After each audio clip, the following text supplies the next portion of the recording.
Hi, everyone. As promised, I'm here with Sue. So, welcome to the show, Sue. I'm so glad you're here. Thanks, Kathy. I'm thrilled to be here today. Yeah, this is going to be fun. We're going to talk about marketing and messaging and all that good stuff. So, for people who don't know you, tell people a little bit about your background. What brought you to this stage? Yes, what brought me here? Well, my name's Sue Kirchner. I have a company called BrandStrong Marketing, and I'm also the host of the Turbo Branding Show, of which you are a guest on Yay! the show. So, absolutely thrilled about that. But my background is in marketing and branding. But what I am passionate about is helping more founders, more entrepreneurs be able to grow and scale their company faster and easier. And the way that I help them do that is by leveraging their brand, going back to their foundation to figure out their why. Why did you start this company? What are you good at? What are your core values? What value do you deliver to your ideal customer? Who is that ideal customer that you serve? And then how are you positioned against the competition so that you stand out and are differentiated? So all of that culminates in me being able to do research and come back and say, hey, this is why your customers or your employees or even investors love your company, and you should keep doing that. And here's the messaging that you need to share, as well as I take a look at the experience that they offer all of their stakeholders to make sure that they're actually living the promise that they said they were going to offer. So, Yeah, and it all sounds so basic, right? When you say, "Oh, this is what we all should have this," but do yes. we have all the pieces? This is the question, right? Yeah. That's Yeah. always the thing. It's like there's something missing. Um, Yeah. yeah, absolutely. So, Yeah. what brought you to this type of work? What's your background? Yeah, my background, interestingly enough, I wanted to be an advertising copywriter. I love writing. Well, I love creativity. I love art, design, music, anything in creative sphere I love. But the only thing that I can do, other than admire all of that, is writing. That's where my creativity blooms. So, I wanted to be an advertising copywriter, but when I got out of college, those jobs were a little bit hard to find, and I ended up going to work for a company that, although it's not known for marketing, at the time, it was the place to be. I worked for Motorola right as the flip phones and the cell phones were coming out. So it was, Brilliant.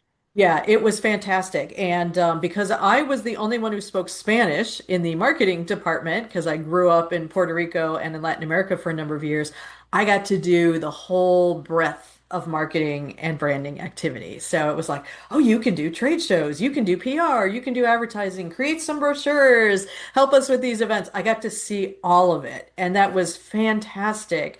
And helping our customers in Latin America start to build a name for themselves as the type of company, because they were mostly small businesses, the types of companies that would sell great cellular products like Motorola and things like that. So that's kind of where I started and got my breadth of marketing experience and knowledge, and came to realize very quickly that it's not just what you say, it's also what you do. And that's why I loved the upfront foundational piece of branding. So I was dealing and working with Latin America, as with Motorola. I went out and started my own company because the group that I was with at Motorola decided to relocate to Florida, and I didn't want to do that. So stayed here in Chicago and started my own company as an entrepreneurial venture to help US companies take their products into Latin America. And just absolutely loved doing that, until I had kids. And then it was like I didn't want to travel that much anymore. I didn't like the Yeah. 11-hour flight to get down to Argentina that much anymore and things like that. So started focusing and looking around, here in the Chicagoland area, but what I wanted to do next. And that's where I started working for a brand strategy firm, eventually had some partners, had my own brand strategy firm, and long story short, I've always been involved in brand strategy and voice of customer research and the customer experience in some way, shape, or form for the past, probably, hate dating myself, but 20 years or so. So, uh, yeah, it's just been fantastic. And I had an e-commerce store for a little while, which is where I learned about how do you build a brand. And even though you have a website and think your brand is fantastic, if you can't drive traffic there, you really don't have a business. And so that was definitely something that I have leveraged successfully for my clients is to help them learn how to drive more people to their websites and get Mhm. themselves known and visible online. So, but yeah, I've been with BrandStrong Marketing, had this iteration of my business for over 11 years, and just love help working with small businesses, founders, so that they can be successful and grow their business, sell their business, whatever it is that they dreamed of doing when they started. So. It's such a blessing that you spoke Spanish, being from Puerto Rico, because then it allowed you to immerse yourself in all aspects of Motorola Yes. marketing. Whereas if you would have just been English, people probably on your same track didn't get nearly the breadth of Oh, experience that you absolutely not. received. Yeah. Yeah, Yeah, that's absolutely not. really I would have cool. been pigeonholed into, oh, you're the brochure person, or you just Right, stay right. over here in PR. And it was lovely. The biggest thing that I really appreciated about going out on my own, sure, it's risky and it's a big decision and things like that. But once I was out of the corporate track, then it was like amazing how many business models there are, or ways that you can make money, or things that you could do to advance your professional career and even your personal interests. And when you're in Yeah. corporate America, it's like there's a ladder and you're siloed and you climb the ladder or you don't, and hope to make it to VP. But when you have your own business or you're outside in an entrepreneurial aspect, it's like, gosh, I could teach MBA classes, which I did. I can lead focus groups, which I did. I can, do all these different types of activities that would never have got an opportunity to do if I'd stayed in a Yeah. corporation. Yeah, and a lot of people that go from corporate to their own face obstacles. What do you think was the biggest obstacle that you faced as you were launching and reinventing yourself? Yeah. The biggest obstacle, one that almost derailed me, was I had made the decision that I wanted to build my own business and be entrepreneurial. I happened to be getting my MBA at Kellogg at the time and had signed up for an entrepreneurial course. It was one of those pitch courses where investors come in and you have to present your idea and things like that. Mm. So because I had an idea for a business, my team was like, "Yeah, let's run with yours." You want to start a branding firm, and at the time, I was trying to build an agency that would help take US companies into Latin America. So, Okay. it was very exciting. Went in and pitched to the investor, very high profile investor in Chicago. And I was like, this is going to be fantastic. I'm going to build this business. Here's how it's going to grow. Here's how I'm going to help companies. And at the end of the presentation, he looked at me and he was like, no, no, I'm not interested. I don't think that's going to be a good business. And I'm like, I was devastated. I just went home and like cried for days because that was what I really wanted to do next. But at least I stopped after the grief period. I stopped and I listened to his advice about his point, which was I was talking about what I wanted, and I was not focusing the message on what would an investor want, what would a client want from this business. So he Mhm. gave me great advice on how to turn that around, that shift in thinking. So I reworked the whole business plan with my team, and we went back and presented again to the investor, and he's like, "Yes, now I've got it. This is good. You listen to me, so you take feedback, which is great." But more importantly, he's like, "But you put yourself in my shoes." And that was like one of the biggest lessons that I could have learned from that class is that it doesn't matter what I think or what I want. It's all about the person on the other end of that communication exchange. How can I help them? How can I help make them see what I want them to see, in terms of like either what they need or how I can help them? So, Yeah. so yeah, so that was one of the biggest articles that might have just derailed. I could have just given up at that time and said, "Forget it, I'll stay here in corporate." But no, I Yeah, but I love constructive criticism, and I, yeah, I welcome. I never get my feelings hurt. I mean, sometimes you yeah, get sad, right? yeah, But it's never about me. It's about, oh yeah, this is another perspective of what yes. I'm doing and how I'm doing it. So when you work with clients, what do you think is the biggest challenge that they face? The biggest challenge they face, I think, is they cannot see themselves as others see them, which is basically why I get brought in, right? Is because the brand, where I help people, really understand what their brand is and why their customers love them, is the brand resides in the minds of your stakeholders. So you can tell me, founder or executive team, all day long what you think your brand is, but we actually Mhm. have to go outside and validate that that's the way it's being perceived by the people you care about, customers, employees, investors. So Mhm. I do a lot of research, voice a customer. I ask their top customers, why do you love working with this firm? What do they do that others can't do for you? On their best day, how well do they perform? And things like that. And 9 times out of 10, what the CEO and founder told me their brand is not what's being said on the outside. And it's not all bad.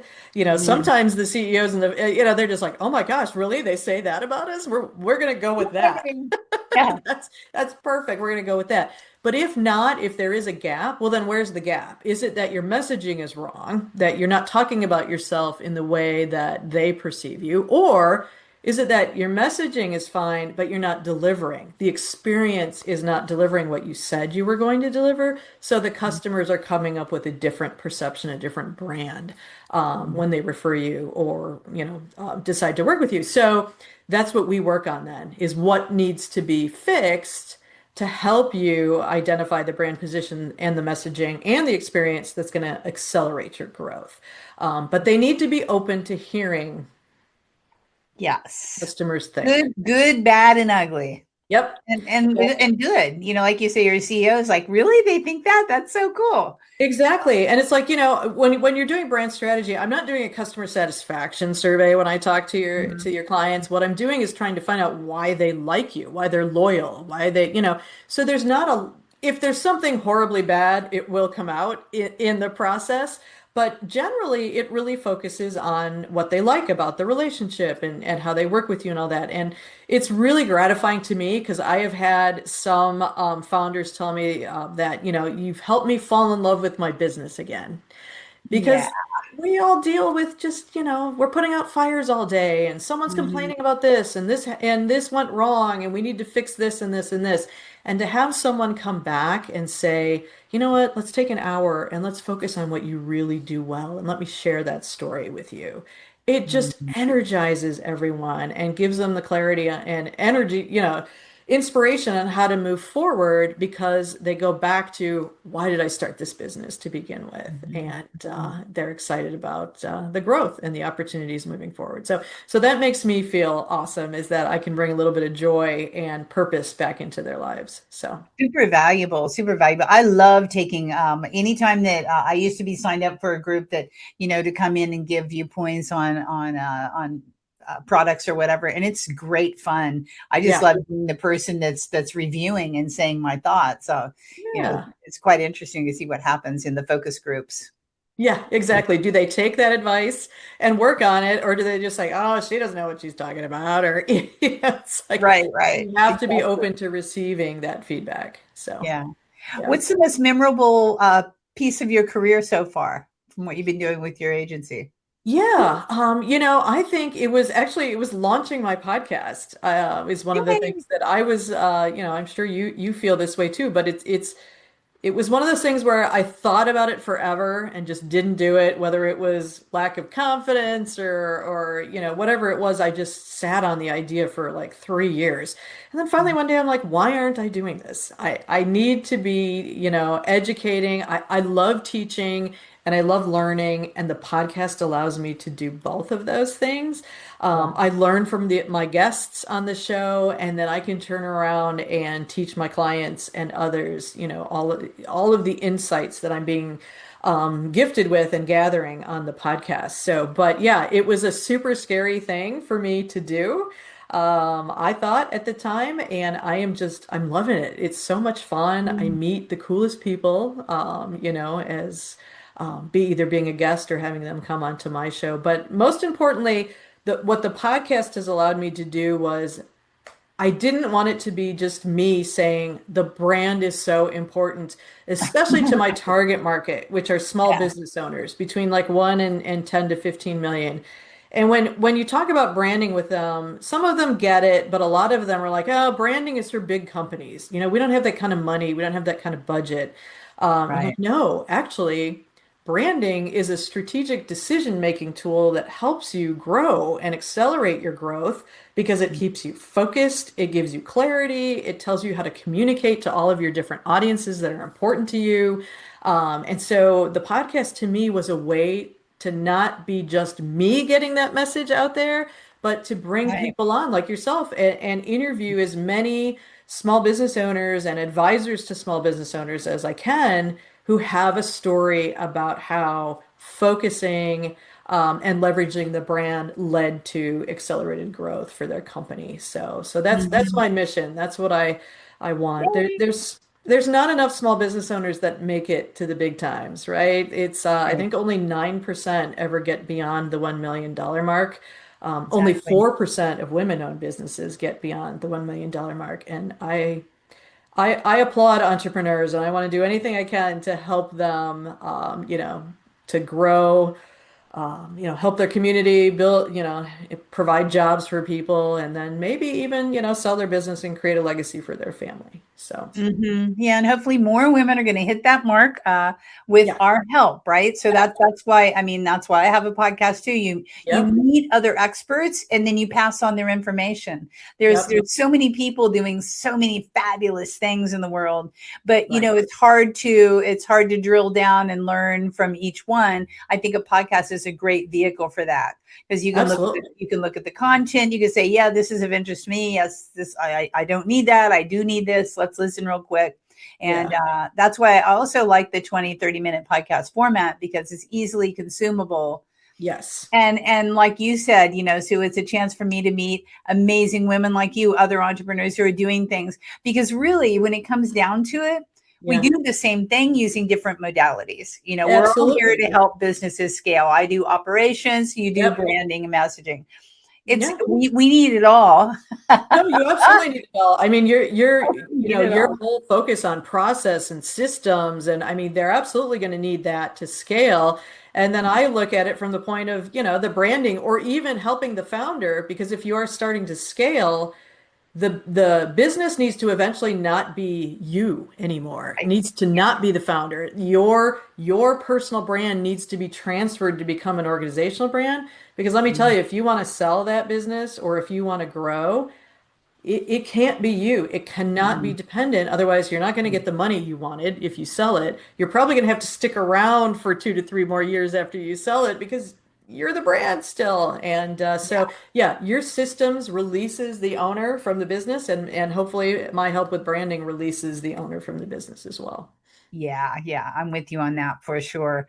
So that's awesome. So, speaking of systems, what's your Yeah. favorite organizing hack? How do you keep yourself in line on a day to day with Yeah. your business? Yeah, I'm kind of a neophyte, I think. So I hope I don't embarrass myself by all this, but no, No, hey, I whatever works, right? yeah, Whatever whatever works is works, right? fine.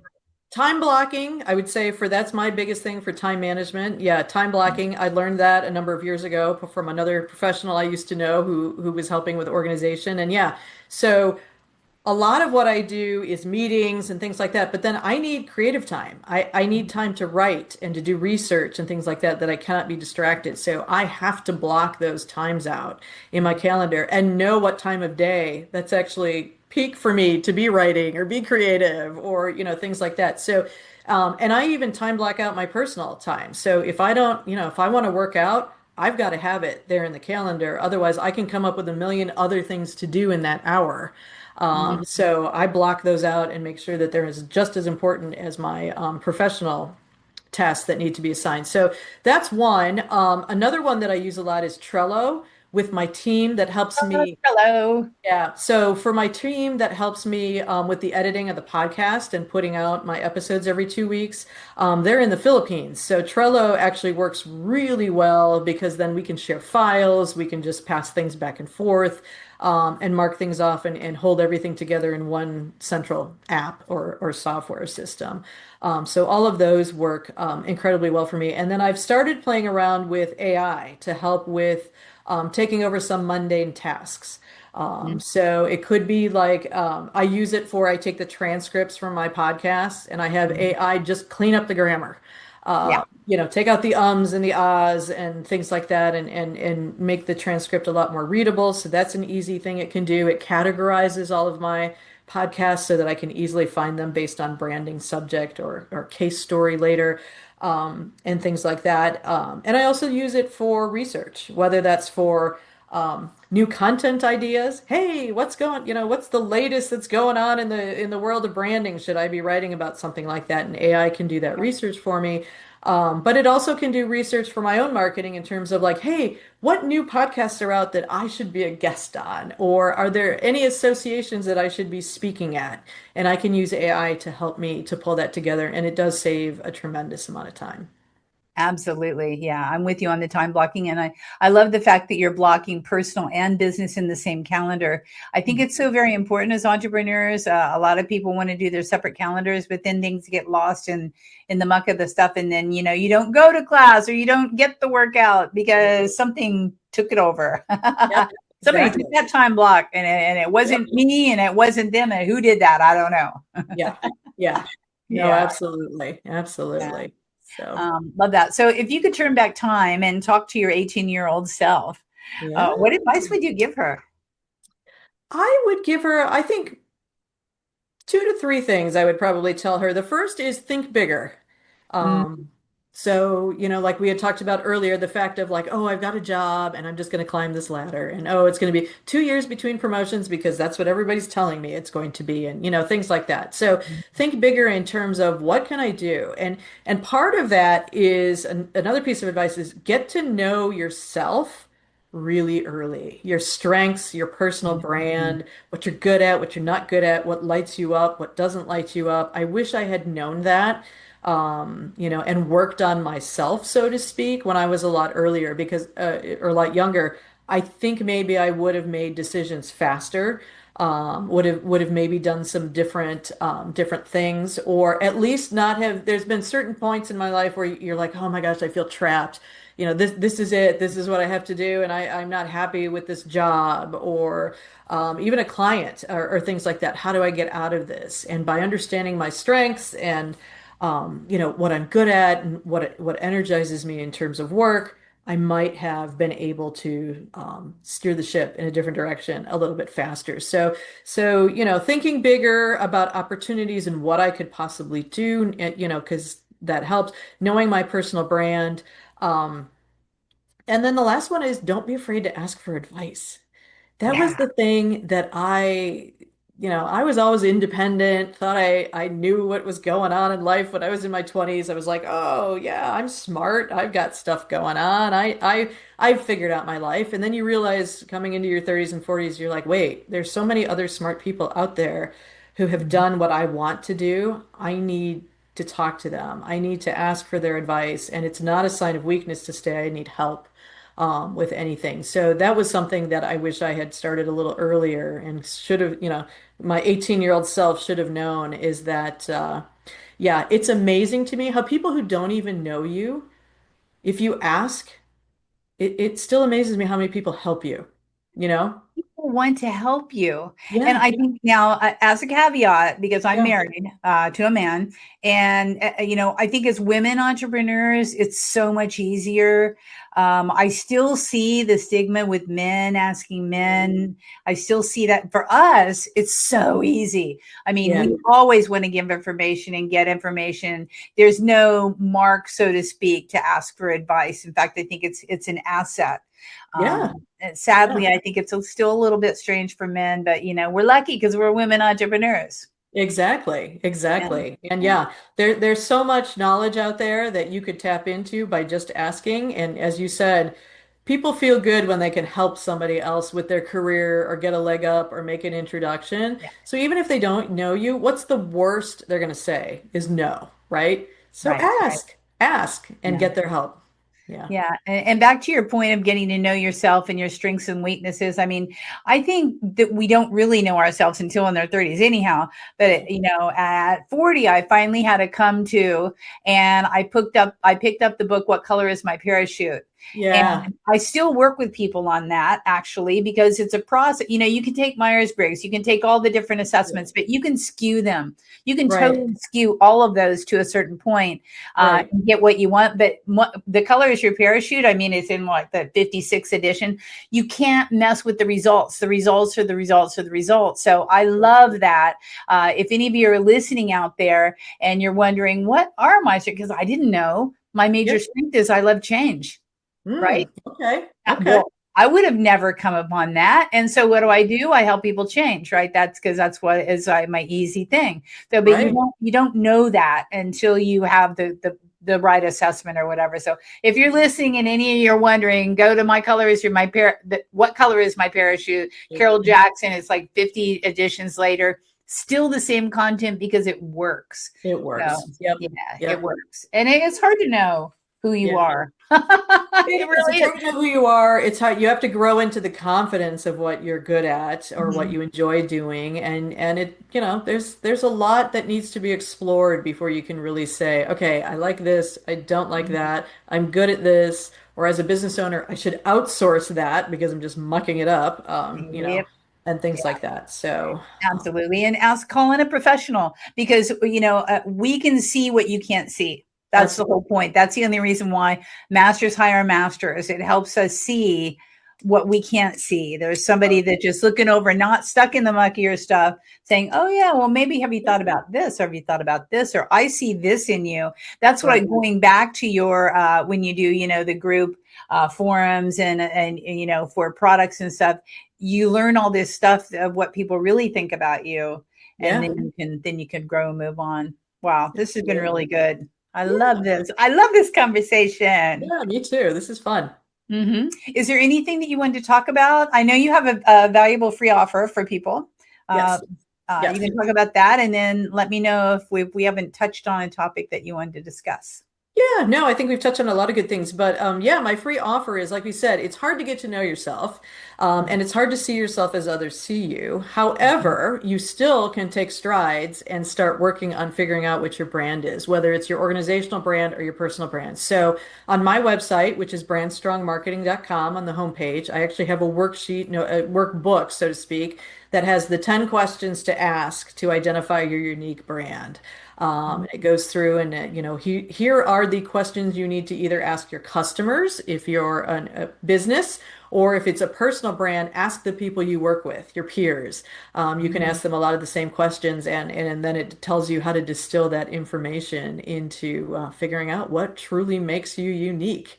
Oh, Yeah. that's good. That's a good one. Everybody should do that. Even if you think you probably are going to learn something that you don't know. I love Exactly. that Yeah, assessment. just talking to your customers and asking them some questions, it's eye-opening, absolutely eye-opening. And don't be afraid because you might actually love what they say. And Yeah, to the point where you're like, I've had some clients go like, "Oh my gosh, can we take that testimonial and just completely make it our marketing campaign?" Sure. Sure. absolutely. Yeah, yeah. You might fall in love with your business again, just like you said Yes. earlier. Yes, exactly. hmm Love it. Anything else? Did I miss anything? Yeah, I don't think so. Other than, yeah, I mentioned the podcast, the Turbo Branding Show, and yeah, it's if anyone is interested in how small businesses in particular are leveraging their brand, using their brand, case stories, how it helps you get a higher multiple for your business if you want to sell it and things like that. I've got some amazing guests on, and would love to have people, come over, take a listen, and let me know what you thought. So it's the Turbo Branding Show, and you can find that on YouTube, Apple, and Spotify. Yes, and we will share that below in the show notes as well because we Yeah. need to grow podcasts. Speaking of that, gang, if you like this podcast, please give me a thumbs up. Comments are awesome. If you want to subscribe to my YouTube channel, if you find this on YouTube, please do. I'm this much away from 1,000 subscribers, so I'm very, very close to that landmark. I'd appreciate your help with that. Check out all the things that Sue is offering for you in the show notes. Grab the links, get to know her more. She is a turbo brand. Yes, she is herself. So Yeah. until next week, you guys, we will see you. And thank you, Sue, for being on the show. I really appreciate it. Thanks so much, Kathy. I had fun. Absolutely.